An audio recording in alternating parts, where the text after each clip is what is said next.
Vishva Paramatma Rajagachaya Asadas Isvidesi Bhaktabadana Samsara Prabhupada Ki Jai Namachar Haridas Thakur Ki Jai Prem Sagahal Sri Krishna Chaitanya Prabhu Nityananda Sri Advaita Gadadhar Sri Gaur Bhakta Vrinda Ki Jai Shri Sri Radha Krishna Gopa Govida Shama Kunda Radha Kunda Giri Govardhan Ki Jai Shri Vrindavan Dham Ki Jai Navadip Dham Ki Jai Ganga Jamuna Tulsi Bhakti Devi Ki Jai Ananda Koti Vaishnava Vrinda Ki Jai Samaveta Bhakta Vrinda Ki Jai Go Premanandi, all glory to some of the devotees, all glory to some of the devotees, all glory to some of the devotees, all glory to Sri Guru and Sri Guranga, all glory to Srila Prabhupada. Om Namo Bhagavate Vasudevaya. Om Namo Bhagavate Vasudevaya. Om Namo Bhagavate Vasudevaya. Namo Om Vishnu Padaya Krishna Vishnu Bhutaleshi Mate Bhaktivedanta Swami Niti Namane Namaste Saraswata Deve Gauravani Pracharane Nirvishesha Shunyavadi Paschachareshya Tarane Sri Krishna Chaitanya Prabhu Nityananda Sri Advaita Gadadhar Shivasati Gaur Bhaktarinda Hare Krishna Krishna Krishna Hare Hare Hare Rama Rama Rama Hare Hare. Reading from Srimad Bhagavatam Canto 1 Chapter 4 Verse 4. Tasya putra mahayogi samadr nirvikalpakaha ekanta matir unidro guda muda iveyate.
Tasya is Putra, son, Mahayogi, great devotee, Samadrik, equibalence, Nirvikalpaka, absolute monism, Ekantamati, fixed in monism, Unidra, surpassed nescience, Guda, not exposed, Muda, stunted, Eva, like, Iate, appears like. Translation: Vyasadev's son was a great devotee, an equibalanced monist, whose mind was always concentrated in monism. He was transcendental to mundane activities, but being unexposed, he appeared like an ignorant person. Purport: Srila Sukadeva Goswami was a liberated soul, and thus he remained always alert, not to be trapped by the illusory energy. In the Bhagavad Gita, this alertness is very lucidly explained. The liberated soul and the conditioned soul have different engagements. The liberated soul is always engaged in the progressive path of spiritual attainment, which is something like a dream for the conditioned soul. The conditioned soul cannot imagine the actual engagements of the liberated soul. While the conditioned soul thus dreams about spiritual engagements and the liberated soul is awake. Similarly, the engagement of a conditioned soul appears to be a dream for the liberated soul. A conditioned soul and a liberated soul may apparently be on the same platform, but factually they are differently engaged, and their attention is always alert, either in sense enjoyment or in self-realization. The conditioned soul is absorbed in matter, whereas the liberated soul is completely indifferent to matter. This indifference is explained as follows. So, this is continuing an explanation of the handing down of this knowledge of Srimad Bhagavatam. இது இந்த ஸ்ரீமத் பாகவத ஞானமானது குரு சீடர் பரம்பரை மூலமாக வருவதை பற்றி தொடர்ந்து தரும் விளக்கமாகும். So this is describing how Vyasadeva gave the knowledge to his son Sukadeva. இங்கே வியாசதேவர் தன்னுடைய மகனான சுகதேவ கோஸ்வாமிக்கு எப்படி இந்த ஞானத்தை வழங்கினார் என்பதை பற்றி விளக்கப்பட்டுள்ளது. So of course Vyasadeva is an avatar of the Lord. வியாசதேவர் பகவானின் அவதாரம் ஆவார். So he reveals scriptures. அவர் சாஸ்திரங்களை வெளிப்படுத்தினார். But he must have a suitable recipient of the knowledge. ஆனால் அந்த ஞானத்தை பெறுவதற்கு ஒரு சரியான நபர் அவருக்கு தேவைப்பட்டது. And in this case he gave it to his son. இந்த இடத்தில் அவர் தன்னுடைய மகனுக்கு அந்த ஞானத்தை வழங்கினார். So in this particular verse his son is described as a great yogi. இந்த குறிப்பிட்ட பதத்தில் அவருடைய மகன் ஒரு மிக சிறந்த யோகி என்று வர்ணிக்கப்படுகிறது.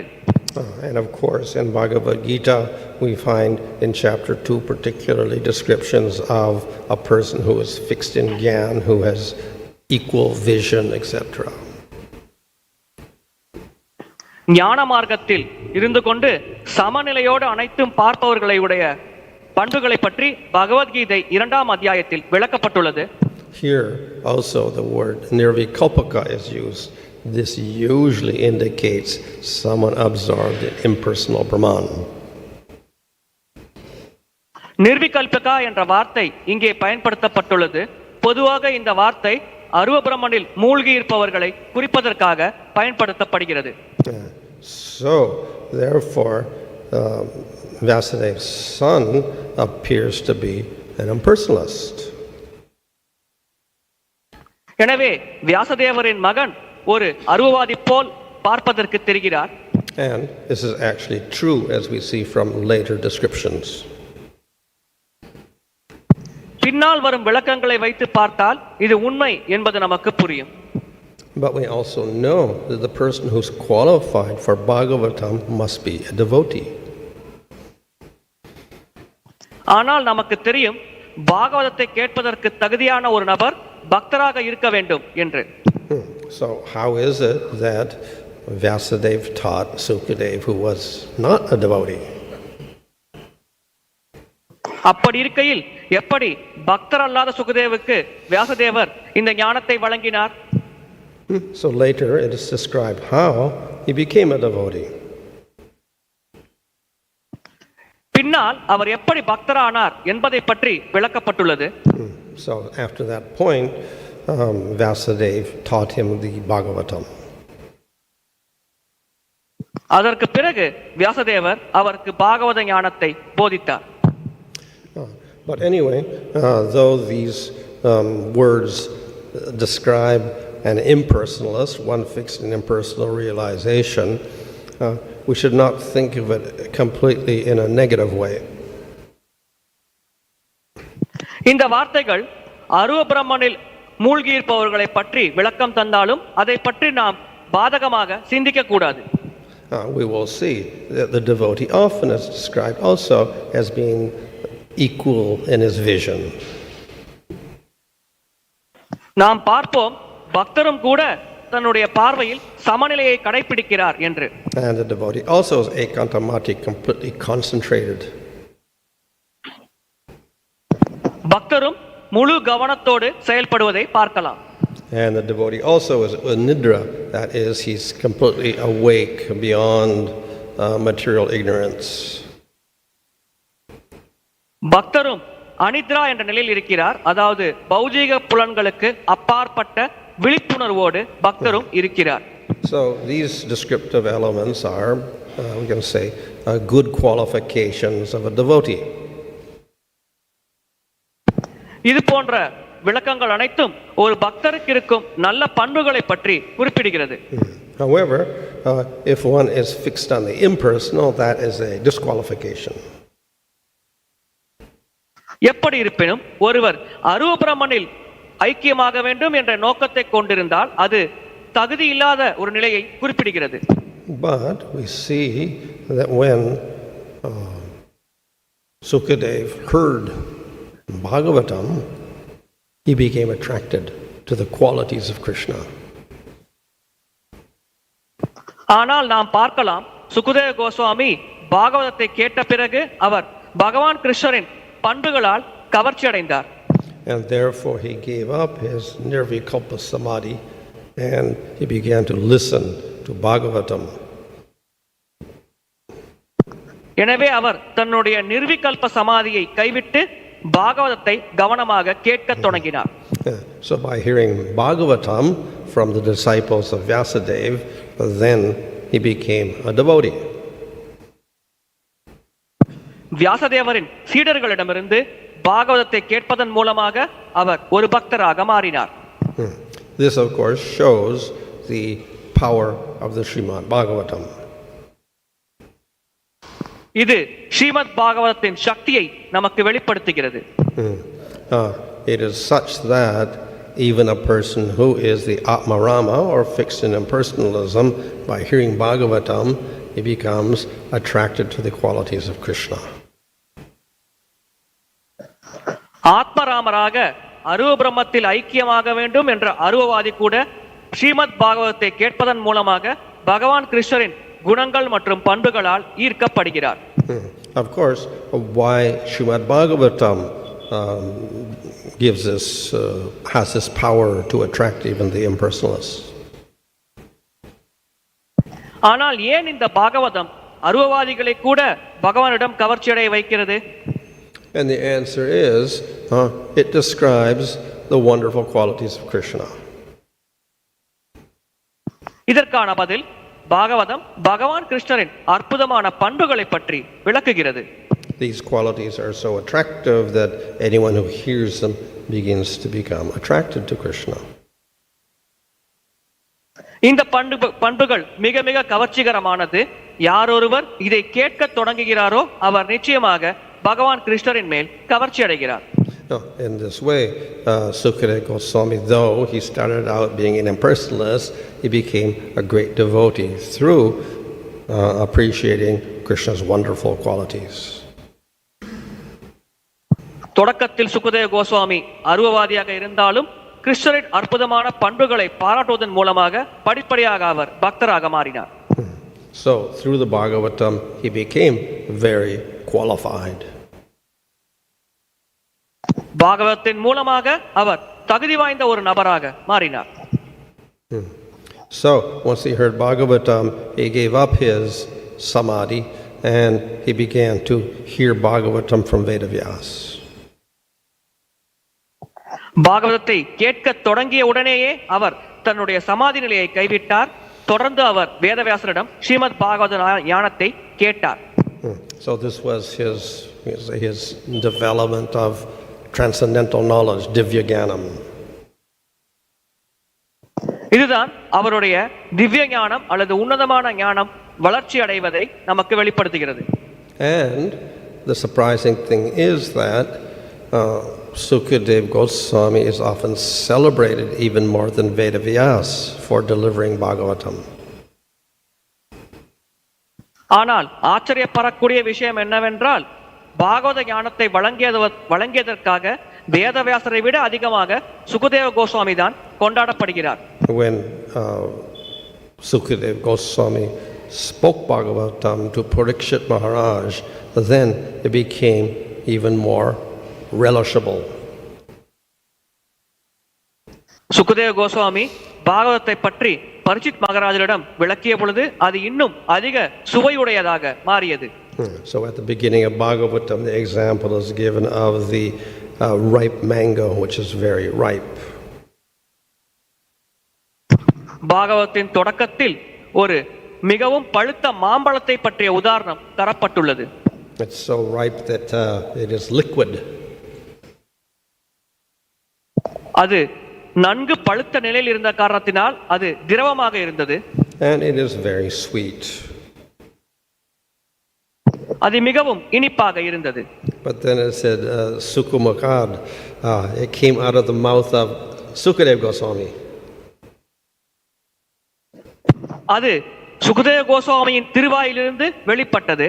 And then it became sweeter. இதன் காரணமாக அது இன்னும் அதிகமாக இனிமையானது.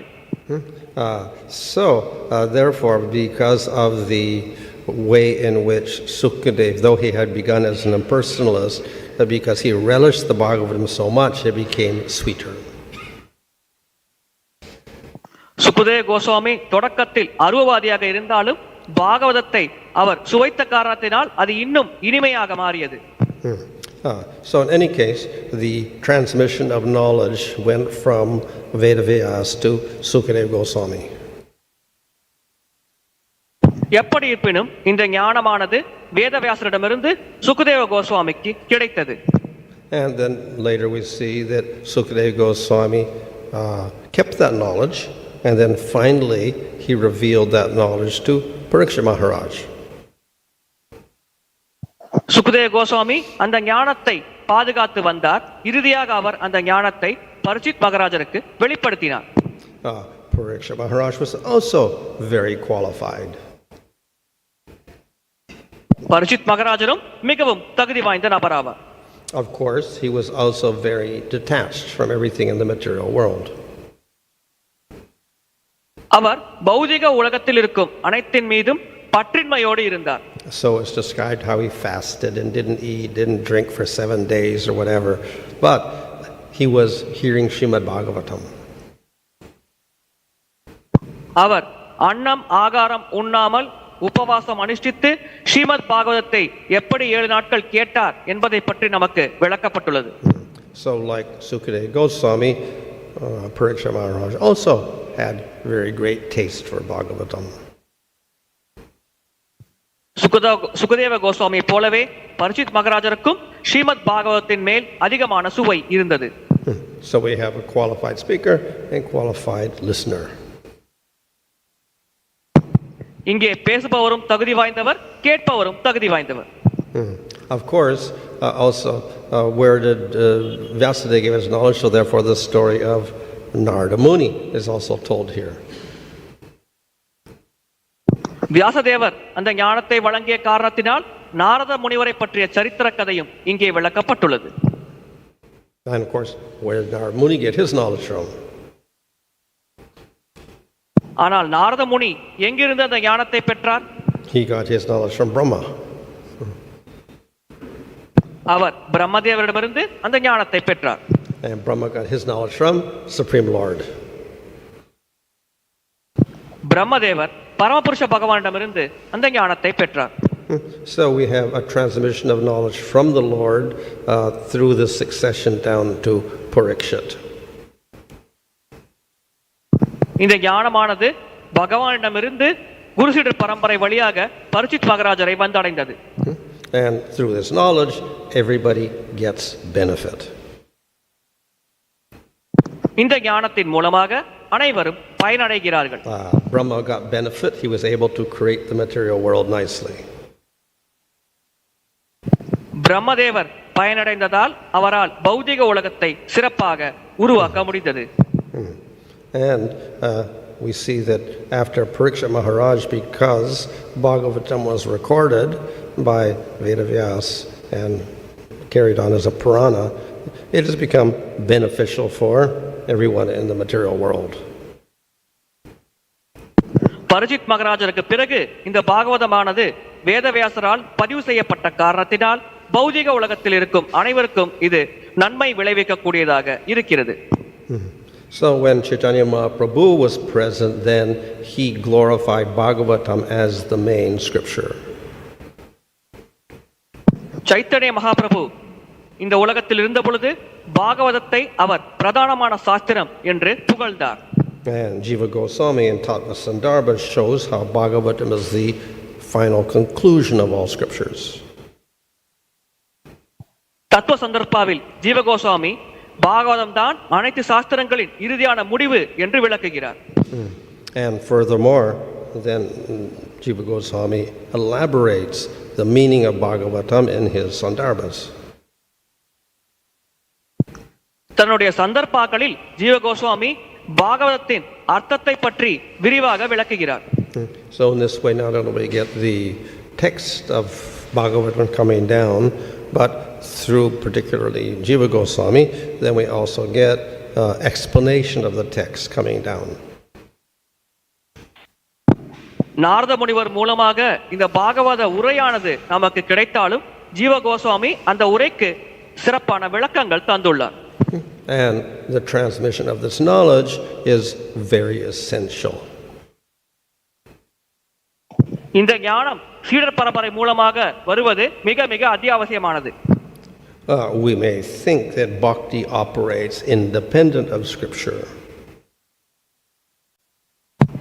நாம் நினைக்கலாம் பக்தி சாஸ்திரங்களிடமிருந்து சுதந்திரமாக செயல்படுகிறது என்று. Of course, yes, bhakti is independent of everything, but scriptures like Bhagavatam are also part of bhakti itself. பக்தி அனைத்திடமிருந்தும் சுதந்திரமானது என்பது உண்மைதான். ஆனால் பாகவதம் போன்ற சாஸ்திரங்கள் பக்தியின் ஒரு பகுதியாகும். So therefore, knowledge is a component of bhakti itself, and that's contained in Srimad Bhagavatam. ஞானம் என்பது பக்தியின் ஒரு பகுதியாகும். அது ஸ்ரீமத் பாகவதத்தில் இருக்கிறது. And this is the knowledge which is carried on through the Bhagavatam and through the devotees.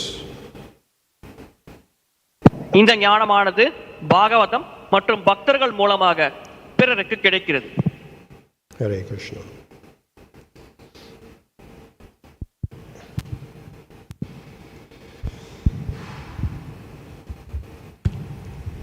And the Prabhupada mentions that the conditioned soul is a dream. He mentions that the liberated soul is always awake. The engagement of a conditioned soul appears to be a dream for the liberated soul. How to understand this? விளக்க உரையில் முக்தியடைந்த ஆத்மா எப்பொழுதும் விழிப்புணர்வோடு இருக்கிறது. கட்டுண்ட ஆத்மாவின் செயல்பாடுகள் முக்தியடைந்த ஆத்மாவிற்கு ஒரு கனவு போல் தெரிகிறது என்று குறிப்பிடப்பட்டுள்ளதே. இதை எப்படி நாம் புரிந்து கொள்வது? This, of course, is an explanation from the second chapter of Bhagavad Gita, where Krishna explains that what is night for the person fixed in knowledge is day for the materialist, and what is day for the materialist is night for the sage, etc. இது பகவத்கீதை 2ஆம் அத்தியாயத்திலே விளக்கப்பட்டுள்ளது. பகவான் கிருஷ்ணர் குறிப்பிடுகிறார், பௌதிகவாதிகளுக்கு எது பகலோ அது உன்னதமான ஆன்மீகவாதிகளுக்கு இரவாகும், ஆன்மீகவாதிகளுக்கு எது பகலோ அது பௌதிகவாதிகளுக்கு உறக்கம் கொள்ளும் இரவு என்று. So a liberated soul, or one who's approaching that, is absorbed in at least Atma, if not Supreme Lord. So he's on the transcendental level. ஒரு முக்தியடைந்த ஆத்மா பரமபுருஷர் பகவானின் மேல் கவனம் செலுத்தாவிட்டாலும் குறைந்தபட்சம் ஆத்மாவின் மேல் கவனம் செலுத்துவார். இவ்விதமாக அவர் உன்னதமான தளத்தில் இருப்பார். And a materialist cannot understand that at all. He thinks that's ridiculous, that's all illusory, this is material world. ஆனால் ஒரு பௌதிகவாதியால் இதை சரியாக புரிந்து கொள்ள முடியாது.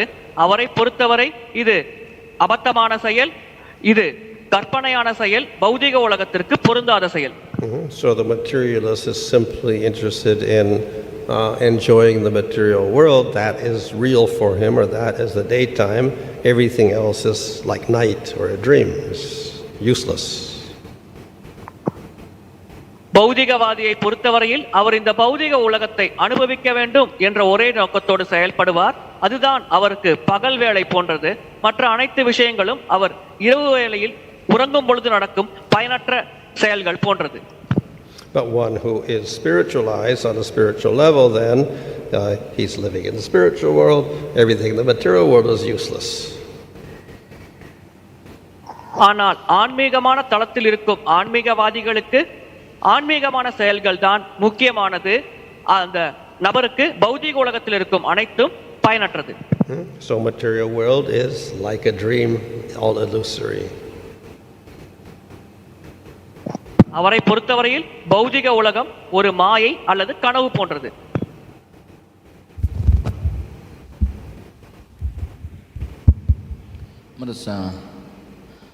We see here the qualities mentioned about Sukadeva Goswami is almost like impersonalist or monism or Brahmavadi. So impersonalist, but I say that, see, to understand Bhagavatam, one have to come to this kind, have to get this kind of quality, whatever mentioned here, Nirvikalpa, Samadhik, Mahayogi. One might say like this. So how to say this? Because here we say that Sukadeva is the one who is best realized person of Bhagavatam. பாகவத்தை கேட்பதற்கு நிர்விகல்பா, சமத்ரிக், மகாயோகி போன்ற தகுதிகள் ஒருவருக்கு தேவைப்படுகிறது. ஆனால் சுகதேவ கோஸ்வாமியோ அருவவாதி, பிரம்மவாதி என்று அழைக்கப்படுகிறார். எனவே அவர் இந்த ஞானத்தை சரியாக புரிந்து கொண்டார் என்று நாம் எப்படி புரிந்து கொள்வது? Impersonalists are in one sense spiritual because they are involved not in material things but at least in Atma. அருவவாதிகள் கூட ஒரு வகையில் ஆன்மீகமான செயல்களைத்தான் செய்கிறார்கள். ஏனென்றால் குறைந்தபட்சம் அவர்கள் பௌதிக செயலில் ஈடுபடுவதில்லை, ஆத்மாவை பற்றிய செயலில் ஈடுபடுகிறார்கள். So because they reject the material world and they're interested in spiritual things, then they get praised. பௌதிகமான விஷயங்களை நிராகரித்து ஆன்மீக விஷயங்களில் ஆர்வம் கொண்டிருக்கும் காரணத்தினால் அவர்கள் புகழப்படுகிறார்கள். If they get completely absorbed in the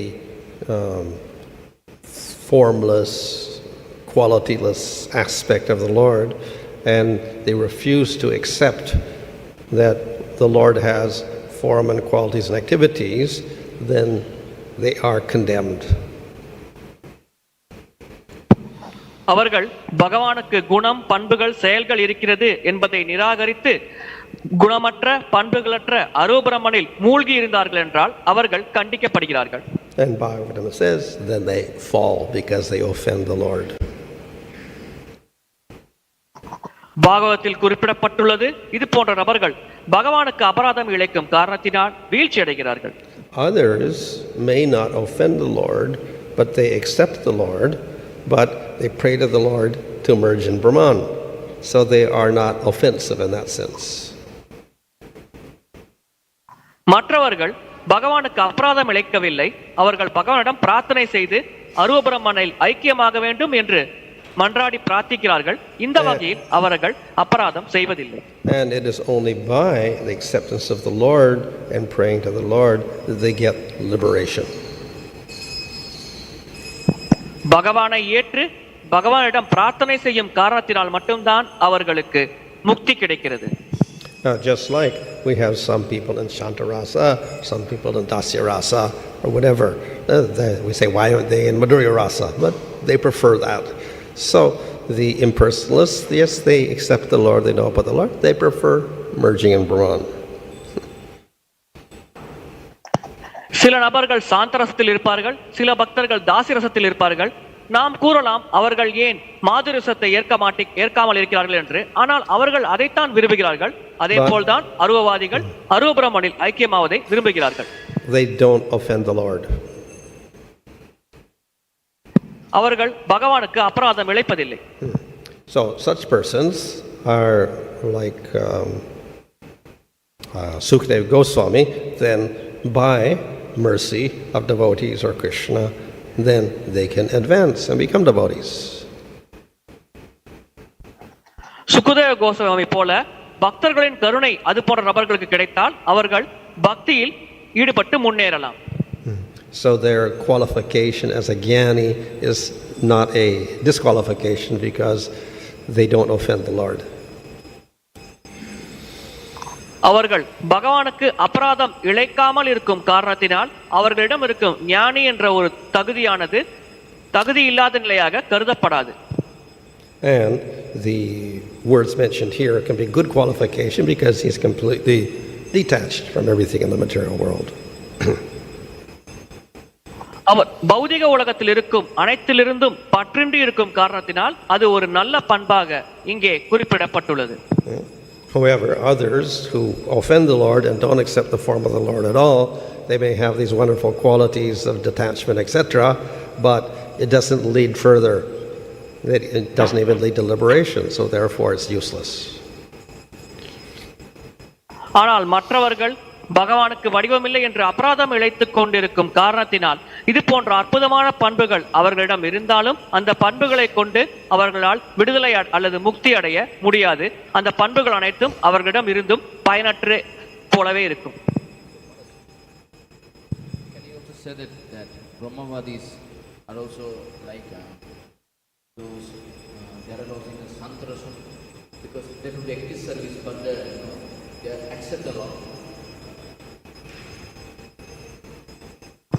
பிரம்மவாதிகள் கூட சாந்தர ரசத்தில் இருப்பதாக புரிந்து கொள்ளலாமா? ஏனென்றால் அவர்கள் பகவானை ஏற்கிறார்களே.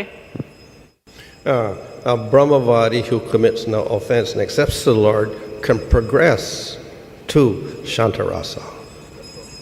Not necessarily as in Shantarasa, but by mercy of devotees he can progress to that. பிரம்மவாதி பகவானை ஏற்கும் காரணத்தினால் அபராதம் இழைக்காமல் இருந்தால் அவர் சாந்தரசம் என்ற நிலைக்கு முன்னேற்றம் அடையலாம். அவர் தொடக்கத்திலேயே சாந்தரசத்தில் இருப்பதில்லை, ஆனால் அவர் ஏற்கும் காரணத்தினால் படிப்படியாக முன்னேறி அவர் சாந்தரசம் என்ற நிலையை அடையலாம். So a person in Shantarasa is considered a devotee. The Brahmavadi is not considered a devotee.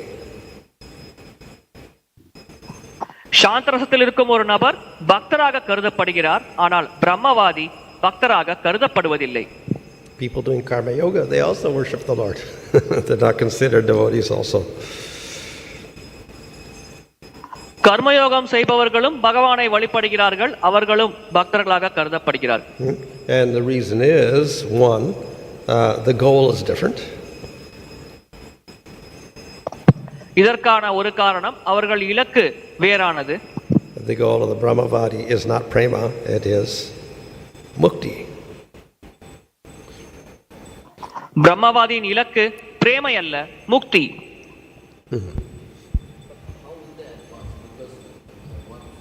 How do they advance?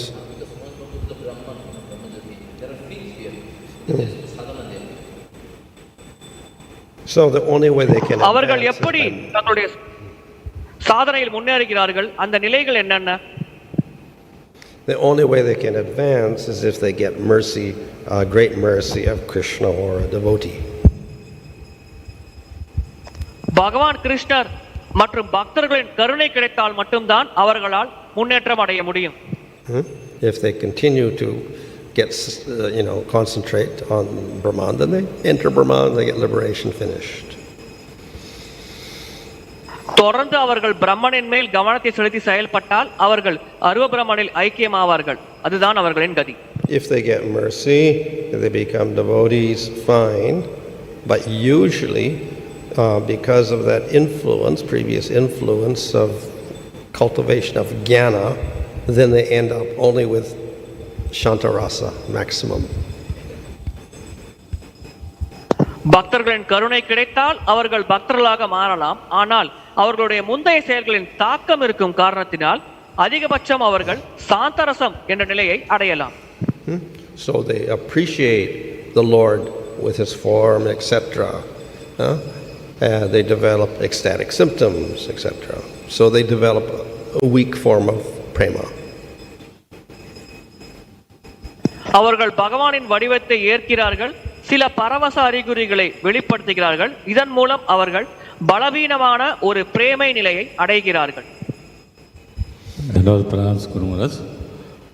Guru Maharaj, we see that the information has been given in the Bhagavatam that the spiritual knowledge comes in a disciplic succession. But as time passes, we see that this spiritual knowledge itself is getting distorted and divided into many subdivisions, and people are put into confusion. This sort of thing happens just because of the influence of time or because of the influence of the three modes of material nature, or how does it happen? Why? ஆன்மீக ஞானம் குரு சீடர் பரம்பரை மூலமாக வழங்கப்படுகிறது என்று குறிப்பிடப்பட்டுள்ளது. ஆனால் காலப்போக்கில் இந்த ஆன்மீக ஞானம் சிதைவடைகிறது. மக்கள் இதை தவறாக புரிந்து கொள்கிறார்கள். இது காலத்தின் தாக்கத்தினால் ஏற்படுகிறதா அல்லது முக்குணங்களின் தாக்கத்தினால் ஏற்படுகிறதா? இது எதனால் ஏற்படுகிறது? எப்படி புரிந்து கொள்வது?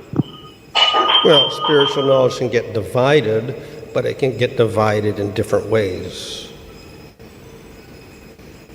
ஆன்மீக ஞானம் பல பிரிவுகளை கொண்டிருக்கிறது, ஆனால் அத்விதமாக அது பல வழிகளில் பிரிக்கப்படுகிறது.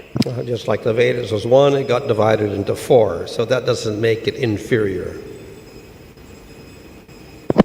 ஒரே வேதம் நான்காக பிரிக்கப்பட்டது. இதன் காரணமாக அது தன்னுடைய நிலையிலிருந்து தாழ்ந்து நிலையை அடையவில்லை. But then if we start misinterpreting the Vedas, that of course is to be rejected. ஆனால் வேதத்திற்கு நாம் தவறான அர்த்தங்களை கற்பித்தால் அது நிராகரிக்கப்பட வேண்டியது. So variety itself is not wrong, is not a fault, but if it creates a corruption in the main text and meaning, then of course it is a fault. வகைப்பாடு ஒரு குற்றம் அல்ல, ஆனால் அது பிரதானமான பதத்தில் இருக்கும் அர்த்தங்களை சிதைத்து அதில் ஏதேனும் மாற்றத்தை கொண்டு வந்தால் அது ஒரு குறையாக கருதப்படுகிறது. And that is caused by, of course, material influence. இது பௌதிக தாக்கத்தினால் ஏற்படுகிறது. Now, of course, there's some precaution here, and therefore the speaker sees if the listener is qualified. இங்கே சில முன்னெச்சரிக்கை நடவடிக்கைகள் கொடுக்கப்பட்டுள்ளது. இதன் காரணமாக பேசுபவர் கேட்பவருக்கு தகுதி இருக்கிறதா என்பதை கவனத்தில் கொள்கிறார். But because it is the material world, it's not a perfect system. ஆனால் இது பௌதிக உலகமாக இருக்கும் காரணத்தினால் இது பக்குவமான வழிமுறை அல்ல.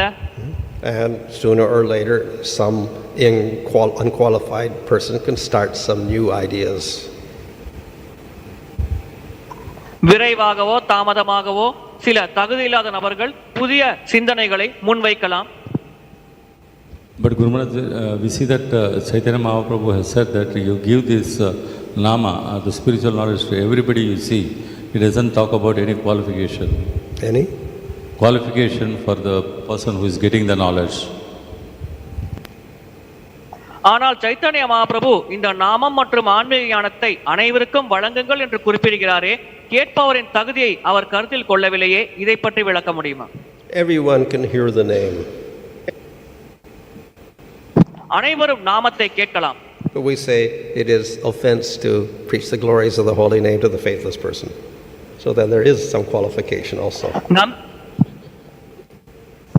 நம்பிக்கை இல்லாத நபருக்கு புனித நாமத்தின் மகிமைகளை பிரச்சாரம் செய்வது ஒரு அபராதம் என்று நாம் கூறுகிறோம். எனவே அது கேட்பதற்கும் ஒரு சில தகுதிகள் தேவை. So hearing the name, no qualification, very good. Now if we want teachings, then there's necessity of faith. நாமத்தை கேட்பதற்கு எந்தவித தகுதிகளும் தேவையில்லை. ஆனால் போதனைகள் ஒருவருக்கு வேண்டும் என்றால் அவர் நம்பிக்கை கொண்டிருக்க வேண்டும். At the end of Bhagavad Gita, then it is said, don't teach this knowledge to the envious and the faithless people. Don't speak Bhagavad Gita to them. So there is some qualification. பொறாமை கொண்டுள்ள நபர்களிடம் நம்பிக்கையற்ற நபர்களிடமும் இந்த ஞானத்தை பற்றி பேசாதீர்கள் என்று பகவத்கீதையின் இறுதி பகுதியில் நமக்கு உபதேசிக்கப்பட்டுள்ளது. எனவே இந்த வகையில் அவர்களுக்கு கேட்பவர்களுக்கு சில தகுதிகள் தேவைப்படுகிறது. Hare Krishna Maharaj. Maharaj, Bhagavatam was spoken by Sukadeva Swami to Parikshit Maharaj and the rishis assembled there. But when it took the literary form and how it took the literary When the Bhagavatam took the literary form, Bhagav- how it took the literary form? Literary form. You mean a book form? Oh, it's not recorded anywhere when that took place, so I don't know. Sukadeva Goswami பரிட்சித் மகாராஜிடம் இந்த பாகவத ஞானத்தை வழங்கினார். அப்படி இருக்கையில் அது எப்படி இலக்கிய அவதாரம் அல்லது எழுத்து வடிவத்தை ஏற்றது, எப்பொழுது ஏற்றது என்பது கேள்வி. அதை பற்றி எங்கும் குறிப்புகள் தரவில்லை என்பது மகாராஜரின் பதிலாகும். Online, please. Hare Krishna Maharaj, this is Radha Keshadas. Kindly accept my respectful obeisances.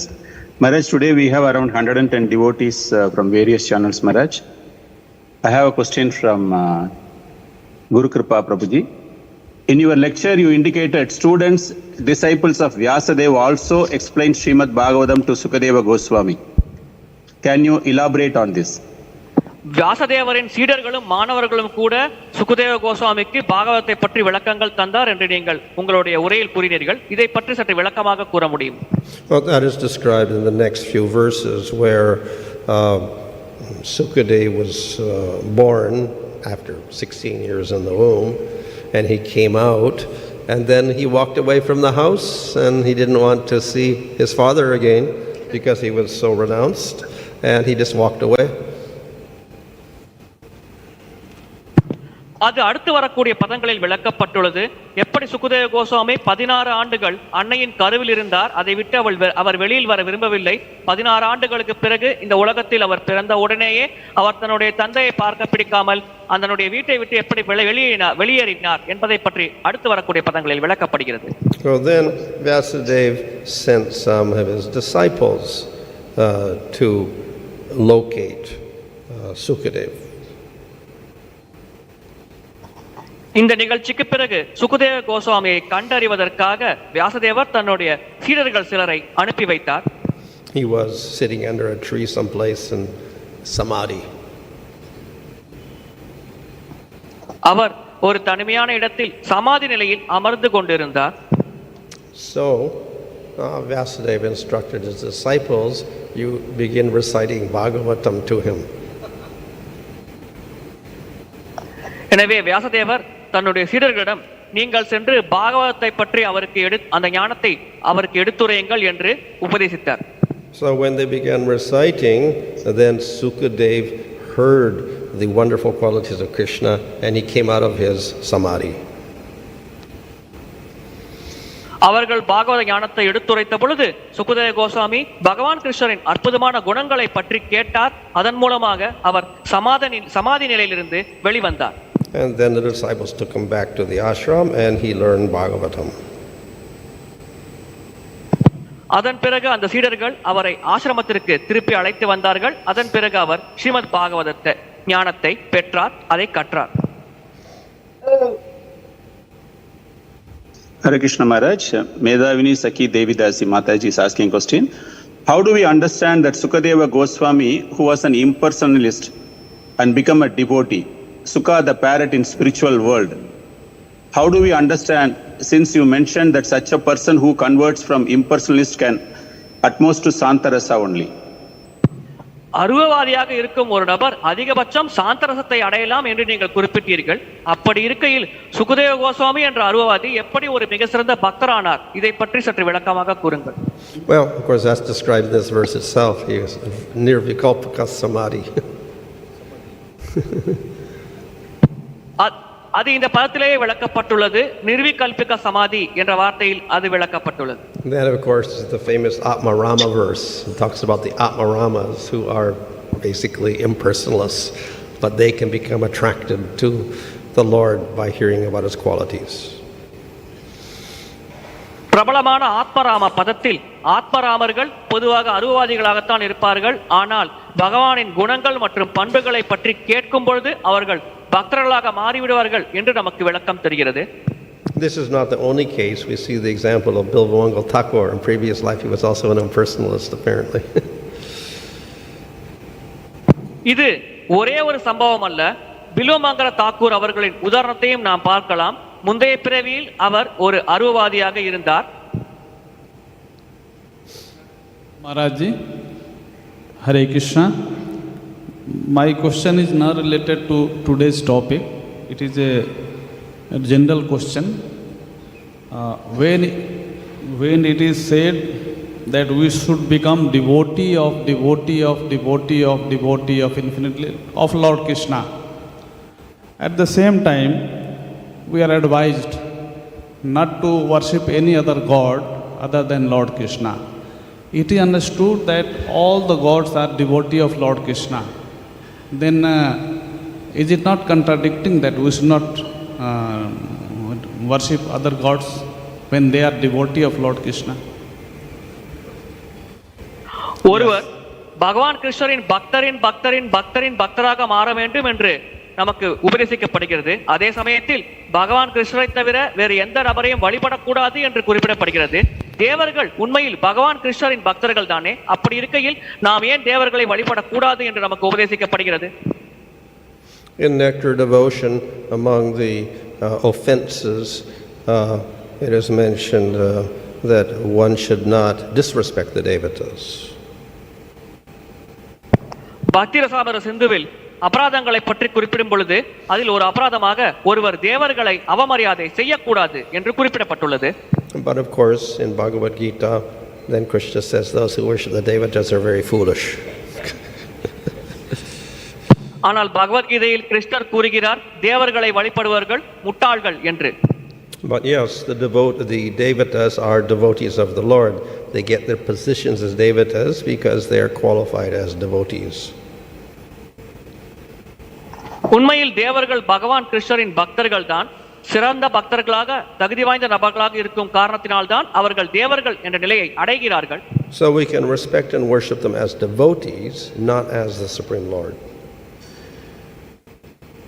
அவர்களை சிறந்த பகவானின் பக்தர்களாக நாம் மதித்து அவர்களை வழிபடலாம். ஆனால் பரமபுருஷ பகவானாக அவர்களை வழிபடக்கூடாது. In terms of worship, we can worship them, but we worship them with the prasadam of the Lord. வழிபாடு என்று நாம் கருத்தில் கொள்ளும் பொழுது அவர்களை நாம் வழிபடலாம். ஆனால் பகவானின் பிரசாதத்தை கொண்டு அவர்களை நாம் வழிபடலாம்.